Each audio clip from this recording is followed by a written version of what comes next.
Hey, what's up? Welcome back dito sa ating Childhood Bolts TV. Konti na lang mga babayan, makaka 300,000 subscribers na rin tayo. Maraming salamat po sa inyong suporta. Okay, so wag na natin itong patagalin mga babayan, no? Umpisahan na natin. Assistant to Counsel at Secretary General ng National Union of People's Lawyers, NCR. Magandang umaga si Attorney. Magandang umaga at iuuna ko na, correct, hindi member ng ICC ang Malaysia. Asia. sa Asia ba, anong member ng ICC na lang? Did you know? Sa Southeast Asia, Southeast Asia? Timor-Leste, at saka Cambodia. Tapos sa General Rest of Asia, sa East Asia mas marami, Japan, South Korea.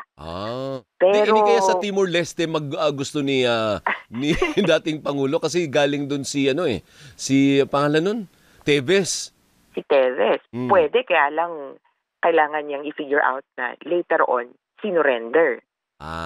Okay. Anyway, so balikan muna natin yung story. Ano po? We're getting ahead of ourselves. Ano po? Ilatag muna natin. Si dating Pangulong Rodrigo Duterte po humirit sa korte na pakawalan siya sa the Netherlands at i-detain siya sa isang bansa na hindi pinangalanan pero dapat miyembro ng ICC. Anong masasabi po ng prosecution o ng kampo po ninyo? Kasi hindi, member ba kayo ng prosecution nun, attorney? O, hindi, di ba? Victims. Anong reaksyon ng mga biktima sa hirit ng dating Pangulong Duterte? Naku, madaling araw, mahirap manggising. Pero, sakto nga, kagabi kasi merong forum or discussion sa People's Academy tungkol sa ICC. Kaka-report ko lang, kaka-lecture ko, sabi ko, iniintay nga namin kung mag-i-interim release. Patak ng 12 midnight, yun na nga, na-upload. Kasi ang 12 midnight sa atin, 6 p.m. sa kanila. Opo. So after hours. Ang tansya ko sa mga biktima na hindi pa nagigising, yung iba, talagang mabubuhusan ng tubig dahil sabi ko nga, ang hirap namang aralin yung isang potential interim release noon. Pero simulat sa poll, ayaw nila, hindi sila pabor sa special treatment kay Duterte. Pero ang magdi-decide nun, yung prosecution kung i-oppose o hindi. Para I saw your tweet, may pinost ka sa X, na apparently, yung ICC prosecutor, hindi niya i-oppose. Tama ba yun? Oo Kaya yun. Kaya itong specific request. So, ayon sa specific request, hindi siya humihingi ng, dati sabi namin baka uuwi para magtrabaho, mag-mayor. Pero hindi Ngayon sinasabi niya, humanitarian grounds, matanda na siya, tapos blank, blank, blank. Palagay ko mga sakit. At ito na yung clincher. Sinabi niya sa defense. Kaya sabi ko, naku, pwedeng bluff din ito. Huwag tayong paluloko. Pero bakit mo ilalagay sa isang dokumento kung masisilip ka? Sabi nila, one, ang prosecutor ay pumayag na o hindi mag-o-oppose. Pangalawa, may pumayag na ring bansa na sasalo sa kanya. At kumbaga, ito yung kondisyon Kaya medyo parang, Ano ibig sabihin ng Attorney Maria? Para Attorney Conti, ano ibig sabihin nun? Parang minaniobra na, kung tinrabaho na nila bago pa nila final. Parang gano'n, hindi ba? Kasi sabi niya, pumayag na raw yung bansa tapos ang pagkakasabi nga, si counsel, meaning si Kaufman, at yung chief prosecutor, noon pa si Karim Khan, nag-uusap na daw right after the arrest. So may ganong ganun ba? Pag-uusap na sila. Oo, kaya yung pag-uusap naman nila, sa intindihan namin, meron talaga. At ang kalakhan nun ay pag-uusap tungkol sa evidence. So, palitan ng ebidensya. Pero yung kumaga na under the table din itong interim release, nako. Pero attorney, yung mga biktima ba ay walang say doon? Ibig sabihin, hindi ba sila pwedeng pumunta din sa court at sabihin, we oppose? Or trabaho yun ng prosecutor? Depende yan sa court kung paano nila i-appreciate. Kasi ako, ang worry ko, yung blank, blank, blank, so matanda na siya, tapos blank, blank, blank, yung kung sakit yun at urgent, ay maaring magpa siya according to the merits yung court. Kasi urgent eh. Ano yung blank na sinasabi mo? Parang Hindi ko nga alam redacted? Redacted, sorry. Oo, redacted. Okay. Redacted. Okay. Heavily redacted itong version na nakita natin. Oo. Hindi natin alam yung grounds. Oo. Hindi natin alam kung ano yung estado, yung state na patanggap sa kanya. Hindi natin alam yung conditions. Kaya parang medyo nangangapading kami sa dilim. Pero ang klaro, meron. Pero may hearing pa ba doon? Di ba may motion? Ano po? Yan ba idadaan pa sa hearing o antemano magdi-decide na yung ICC court? Bihira na yung hearing dito sa ICC court eh. Kasi, kumbaga, hindi katulad sa atin na, argue, kabila argue. Sa kanila, pwede silang magpasya ng ayon lang dun sa mga sinasabi, lalo na kung urgent. Ganun pala yun. Akala ko naman, pakikinggan na, ipon tayo Required. dito, pakinggan muna natin yung side nito bago kita pagbigyan. Hindi ganun. The Hindi, ICC ano lang yan, judges palitan ng impormasyon. Tapos, kami ay posibleng mahingan ng side, victims at yung state party. Kaya lang, ang may annex din sila. A, B, C, D, E. D. Parang gano'n. Meron, at C. Teka lang, check ko nga ulit. Pero meron daw silang mga kasamang dokumento naka-attach. At sa naintindihan ko, isa doon, posible, ay yung kondisyones nung receiving state.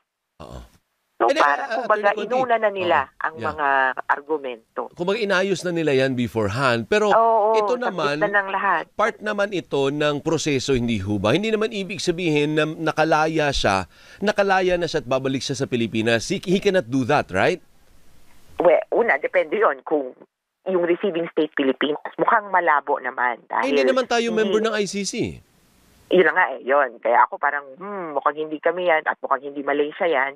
Kasi member state at pumayag according to these restrictions. At sinabi din niya na kasi isa sa mga dahilan para hindi payagan ay kung may potential na kumbaga makasira ka ng ebidensya, maka-impluwensya ng witnesses. Sabi niya malayo daw siya doon. Kaya nabanggit din niya, hinit niya lahat ng kumbaga negative requirements. Dapat hindi ganito, dapat hindi ganito. Isang requirement ay syempre kinatatakutan kapag lumabas, gagawa ulit ng krimen. Napilitan siya at ito ngayon ang pinagpipestahan sa X o sa Facebook. Sa Facebook, kita ko na yung mga tao. Pinagpipestahan na, parang na Freudian slip of the tongue. Kasi sabi the defendant or the suspect will not be committing any crimes or any more crimes. So tanggap niyo naman, attorney. Tanggap naman, Attorney Conti, na posible talagang pagbigyan ito ng ICC Court. Ibig sabihin, posibleng pakawalan si dating Pangulong Duterte pero hindi ibabalik sa Pilipinas kung hindi sa isang bansa na miyembro ng ICC. Tanggap nyo naman na malaki ang posibilidad na pagbigyan. Ay, oo. Kumbaga 50-50 kami dyan. Yung isa lang na dati, kasi yung una naming framework ay gusto niyang magpalabas kasi mag-oath as mayor tapos lalabas at mag-serve as mayor. Yun, hindi papayagan yun ng ICC. Dahil hindi ka makakasipot sa korte. Yun yung importante para sa ICC. Kung meron kang receiving state na malapit sa The Hague, tapos sisiguraduhin nila, mukhang ganun ng tono ginagarantiya nila na makakasipot sa mga hearing si Duterte, parang kumbaga lalambot kung sakasakali yung gano'n para kay Duterte na payagan. Kaya yung kumbaga pag-areglo ng mga rekisito, half of the job. Ang kailangan na lang, ano pa yung masasabi ng ibang parties katulad ng confirmation ng receiving state at sana ay payagang mag-weigh in ang mga biktima. Kaya lang, syempre, ang hirap din kung humanitarian grounds at di umano may sakit, syempre, ito ang due process na ipinagkait niya sa mga biktima. And when do you expect the decision? Is it imminent within the day, within the week, within next week? Kasi kung urgent yan, ay bibilisan nila yung aksyon, attorney. Palagi ko naman hindi within the day kasi masyadong mabilis kung baga. Pero in place na itong ICC. Kung ito yung pre-trial chamber, ang naging balakid sana, kaya nga sabi ko, mautak ka. Dahil, naalala nyo, meron siyang pinapadisqualify na judges. Yung 2 out of 3. Napagpasahan na-deny, nung di ba? Monday. Na-deny yun, di ba? Oo. Napagpasahan na nung Monday. So, balik na ulit si tatlo. Bago niyang tactic, di sige, nakaupo na, mali na, sino magpapasya. Itong tatlong to ang magpapasyapat ngayon dun sa issue niya, sa urgent release. May Friday pa. At pwede nating abangan ay hanggang 12 midnight bukas. Ay, ngayon. Ay, ano ba? Hindi, Friday ngayon sa atin. Hindi, mauna tayo Thursday pa lang doon. Thursday pa lang doon. Madaling araw ng Friday doon. Okay. So, tama. Ganun ba? Hindi ko na Oo, kasi ahead tayo eh. So, madaling araw ng Friday ngayon doon. Okay. So, abang kung kumbaga may urgent na pagpapasya. Isa pa din kasing hinala ko, di ba, may blank, blank, blank. So, ako ay 80 years old at yung mga sinasabi kong blank redacted, posible ay medical condition, baka may naka-attach na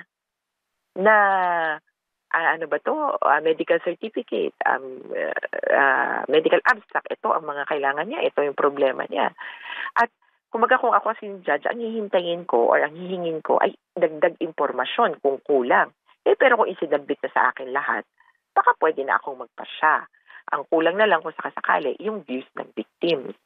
Pero sa ganitong pagkakataon na humanitarian ang ground, talagang sa judges ka lang aapela at hindi ito usapin ng kumbaga rest back. Na sabi ng mga biktima, wag ka daw palabasin . Hindi ganon. At saka, yung mas ang posible kasi sa biktima ay /witnesses, do they feel threatened with the release of the suspect? Kung sasabihin na, hindi naman sa Pilipinas pupunta. Tapos, ang restriction, nandun lang siya sa bahay. Yun na lang yung konsuelo. Kung sakasakali man, we are assuming na pagbibigyan, although wala pa pong desisyon. In the event na pagbibigyan, ang konsuelo na lang ng victims, Attorney Conti, ay hindi naman siya babalik ng Pilipinas at hindi naman siya makakagala kung hindi sa loob na siya ng bahay, kung saan bansa man yan. Tama? Yun ang restrictions. Hindi lamierda ito na tipong parang malaya na siyang tao. Mas magiging stricto ang restrictions at palagay ko, mag-a-apply pa rin yung katulad dun sa detention facility. One thing na bawal dun ay makakausap ng media para makapag-incite, makapag-inflame ng sentiment.